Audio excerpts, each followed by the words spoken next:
Full News Headquarters.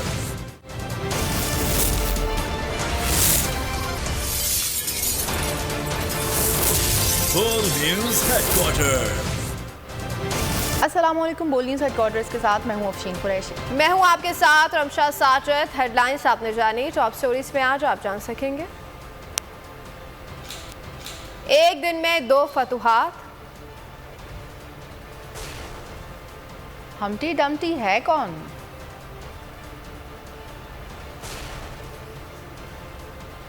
Imran Khan का बड़ा मुतालबा और 11 नशिस्तें खाली करार। और असेंबली आज आखिरी लोटे से भी पाक हो गई। वज़ीर आला पंजाब परवेज इलाही ने डिप्टी स्पीकर के खिलाफ तहरीक अदम एतमाद की कामयाबी के बाद बोल से बातचीत करते हुए कहा कि नीयत साफ हो तो मंजिल आसान हो जाती है।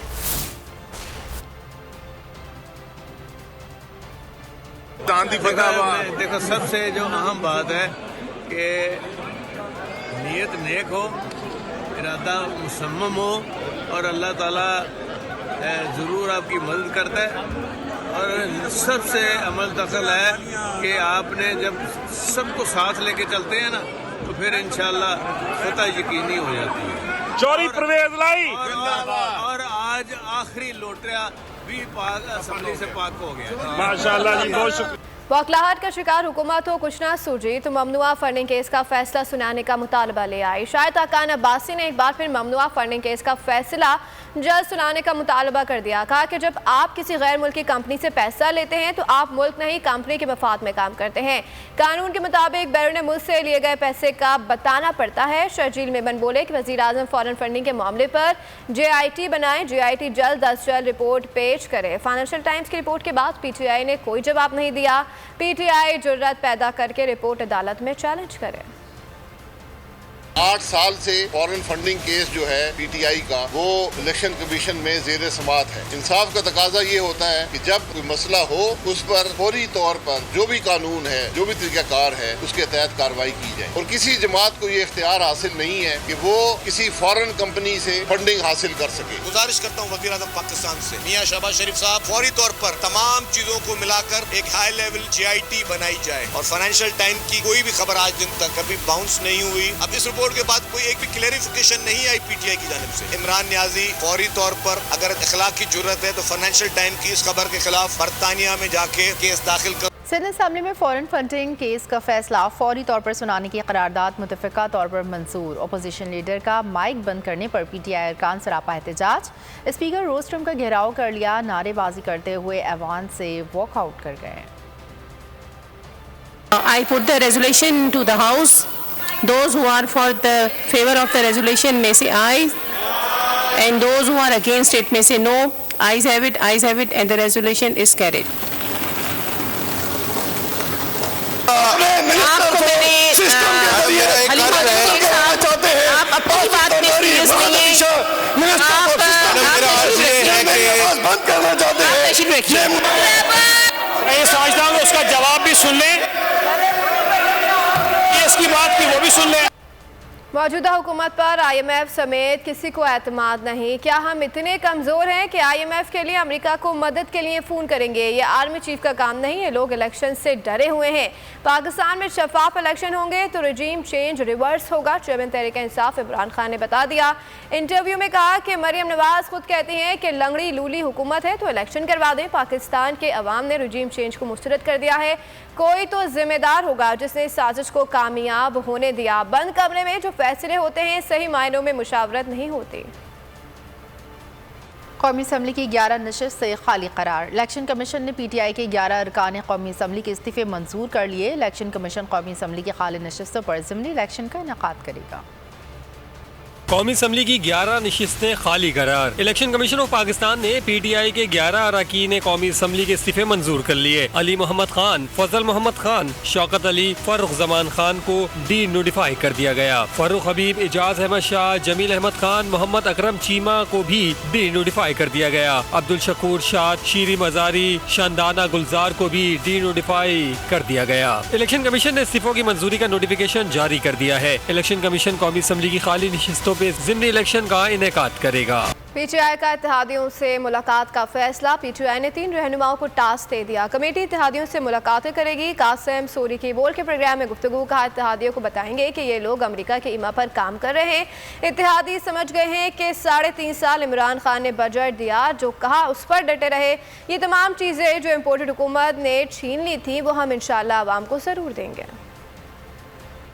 हमने बाकायदा परवेज़ खटक साहब हैं, असद उमर साहब हैं और हमारे जो एक्स स्पीकर कौमी असम्बली असद कैसर साहब, इनकी कमेटी बाकायदा तश्कील दी है जो इनके पास इत्तेहादियों के जा रहे हैं। इत्तेहादी समझ चुके हैं कि 3.5 साल इमरान खान ने बजट भी दिया, जो बात की उस पर खड़े भी रहे, वो तमाम चीज़ें जो इस इम्पोर्टेड सरकार ने अवाम से छीन ली थी वो दोबारा इंशाल्लाह उसको देंगे। इत्तेहादियों के पास भी जाएंगे और उन्हें भी समझाने की और उन्हें बताने की कि ये अमेरिका के ईमा पे आने वाली रजीम ने जो नुकसान पहुंचाया पाकिस्तान को, पाकिस्तान की अवाम कभी भी इनको माफ़ नहीं करेगी। वज़ीर आज़म आज़ाद कश्मीर सरदार तनवीर इलियास का कहना है कि वज़ीर आला पंजाब के इलेक्शन केस में सुप्रीम कोर्ट ने तारीख़ी फ़ैसला दिया जिस पर पूरी कौम अदालत उज़्मा को खिराज तहसीन पेश करती है। सियासी गैर यकीनी को ख़त्म करने के लिए फ़ौरी आम इंतख़ाबात नागुज़ीर हैं। सरदार तनवीर इलियास ने लंदन में सहाफ़ियों से गुफ्तगू करते हुए कहा कि फुल कोर्ट बनाना या ना बनाना चीफ जस्टिस पाकिस्तान का इख्तियार है। PDM वाले कौन होते हैं कि वो डिक्टेट करें। उन्होंने कहा कि हुक्मरानों को होश के नाखून लेने चाहिए। डॉलर कहाँ चला गया है, पेट्रोल डीजल की कीमतें आम आदमी की पहुँच से बाहर हो गई हैं। मकबूजा कश्मीर के अवाम की आज़ादी की जद्दोजहद इंशाअल्लाह कामयाब होगी। उन्होंने फैसला दिया और वहाँ पे क्या कहा कि जी फुल बेंच बनाए, क्यों बनाए भाई? उन्होंने उसको रिजेक्ट किया और ये सुप्रीम कोर्ट का इख्तियार था कि वो फुल बेंच बनाते हैं। आप बाहर से कोई डिक्टेट नहीं कर सकते ना। आप इस रीजन के अंदर हमारी करेंसी सबसे ज़्यादा कमज़ोर हो गई है।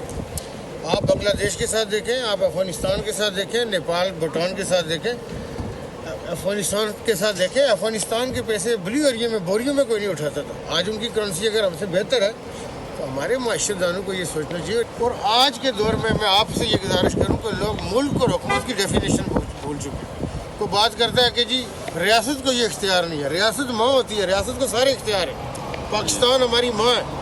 हुकूमत के साथ आप इख्तिलाफ करें, बिल्कुल करें। हमारे साथ इख्तिलाफ हुकूमत के साथ आप कर सकते हैं। ज़ियारत में कर्नल लाइक और उसके कज़न को अगवा किया गया। कर्नल लाइक और कज़न को अगवा के बाद कत्ल किया गया। सरदार नूर अहमद बंगज़ई की प्रेस कॉन्फ्रेंस कहा कि लापता अफराद के मारे जाने के हवाले से ड्रामा रचाया। दुश्मन बलूचिस्तान के अमन को तबाह करने की कोशिशें कर रहे हैं। लापता अफराद के नाम पर माओ और बहनों को सड़कों पर ना लाया जाए। ये मुल्क हमारा है, इसके साथ खेलना बंद करें। एक कर्नल लाइक जिसको फैमिली के सामने अगवा किया गया, 2 दिन बाद उसके और उसके कज़न का मसख शुदा लाश गवर्नमेंट को मिला। कुछ लोगों ने जो मफाद परस्त लोग हैं, इन्होंने इस इशू को उठा के अपनी दुकानदारी चमकाने के लिए एक जलसे जलूस बाकी मामला इन्होंने स्टार्ट किए। उसके हवाले से इन्होंने मुख्तलिफ लोगों की तस्वीरें उठा के एक रैली डाला। क्वेटा दारकूमत के रेड जोन में आए, एक नया तमाशा इन्होंने बनाया कि लापता अफराद को कत्ल कर दिया गया है, लाशों पर सियासत करना शुरू कर दिया इन्होंने। मैं अपने उन भाइयों से, उन बहनों से, उन माओं से कहना चाहता हूँ कि खुदारा एक बलूचिस्तान को एक दफ़ा फिर आग में मत आप। बलूचिस्तान में शदीद बारिशों के बाद सैलाब ने तबाही मचा दी। बारिशों का 30 साला रिकॉर्ड टूट गया। तमाम अजला में एमरजेंसी नाफिज कर दी गई। बलूचिस्तान में बारिशों से अमवात की तादाद 111 हो गई। 10,000 से ज़ायद मकानात सैलाबी रैलों में बह गए। डेरा मुराद जमाली में 1000 ख़ानदान बेघर हो गए। बलूचिस्तान के मशीर दाखिला ज़िया लांगू का कहना है कि बारिशों के सैलाबी रैले की वजह से 100 से ज़ायद अमवात हुई। तूफानी बारिशों के बाद सैलाब, सारा बलूचिस्तान ज़ेर-ए-आब, पुल और सड़कें तबाहाल, जिंदा रहना हो गया महाल। पूरे सूबे में इमरजेंसी का निफाज कर दिया गया। 10,000 से ज़ायद मकानात सैलाबी रेलों में बह गए। नोशकी और कला सैफुल्ला में मजीद बारिश ने रही सही कसर पूरी कर दी। खसार नाला में तुगयानी, जमालाबाद का अहम पुल पानी में बह गया। नोशकी शहर का ज़मीनी राब्ता दूसरे शहरों से मुनक़ता हो गया। बलूचिस्तान के मुशीर दाखिला ज़िया लांगू की कराची में प्रेस कॉन्फ्रेंस, कहा बारिशों के सैलाबी रेले की वजह से 100 से ज़ायद अमवात हुए। सैलाबी सूरत हाल पर सूबाई हुकूमत ने बेहतर इक़दाम किए। हुकूमत बलूचिस्तान की इमदादी कार्रवाइयाँ जारी हैं। हेलीकॉप्टर के जरिए 1600 किलोग्राम राशन, 250 किलोग्राम अद्वियात और 300 लीटर पीने का साफ पानी पहुँचाया गया। आज दीगर मुतासरा इलाकों में भी फिजाई इमदादी सरगर्मियाँ जारी रहेंगी। कराची को लवारिस बना दिया गया। टूटी फूटी सड़कों से स्ट्रीट क्राइम से मजीद इजाफा हो रहा है। पुलिस भी प्रोटोकॉल में लगी है। शहर के लोग जालिमों के खिलाफ उठ खड़े हों तो तब का बुरा हाल होता है। अमीर जमात इस्लामी कराची हाफिज नईम फटपड़े कहा, कराची से मैंडेट लेने वालों ने भी उससे ओन नहीं किया। ताजरों पर नाजायज़ टैक्स लगाया जा रहा है। हुकूमत नाजायज़ टैक्स फौरी तौर पर ख़त्म करे। लॉ एंड ऑर्डर की सूरत हाल भी इंतहाई खराब है। जहाँ पर ये खंडर बन जाते हैं वहाँ पर लूट मार करने वाले इकट्ठे हो जाते हैं और ये देखते हैं कि चूंकि गाड़ियाँ और बाइक स्लो हो रही हैं, वहीं पर छीना झपटी शुरू हो जाती है। ये पुलिस और रेंजर्स कहाँ होती है? रेंजर्स से बात करो तो कहते हैं स्ट्रीट क्राइम हमारे मैंडेट में नहीं आता। आप यहाँ पर तैनात हैं तो ये डीजी रेंजर्स की भी और हर सतह के भी कमांडर्स की जिम्मेदारी है कि लोगों की जान माल इज्जत आबरू की हिफाजत में अपना किरदार अदा करें। और ये पुलिस क्या कर रही है, इसका पूरा महकमा क्या कर रहा है? ये लोगों के प्रोटोकॉल में लगा हुआ है। कराची के शहरियों के लिए इनके पास जो है वो वक्त भी नहीं है। कराची जिसको लावारिस बना दिया गया है, इस पर शहर कराची के लोगों को एहतजाज सदा भी बुलंद करनी चाहिए। और जमात इस्लामी जो कराची के हुकूक की तहरीक लेकर चल रही है, इसीलिए हम जो है वो ये तहरीक लेकर चल रहे हैं। अजियत का शिकार ये शहरी हो गए, सुबह से लेकर शाम तक जालिमों के खिलाफ उठकर खड़े हो जाएं, इनका नाटका बंद कर दें तो फिर हमें हमारा हक मिलना शुरू होगा। भर में मुहर्रमुल हराम का चांद नजर नहीं आया। यकुम मुहर्रमुल हराम 31 जुलाई जबकि 10 मुहर्रमुल हराम यौम आशूरा 9 अगस्त को होगा। मुहर्रमुल हराम का चांद देखने के लिए मरकजी रोयत हिलाल कमेटी का इजलास चेयरमैन मौलाना अब्दुल खबीर की ज़ेर सदारत कोयटा में हुआ।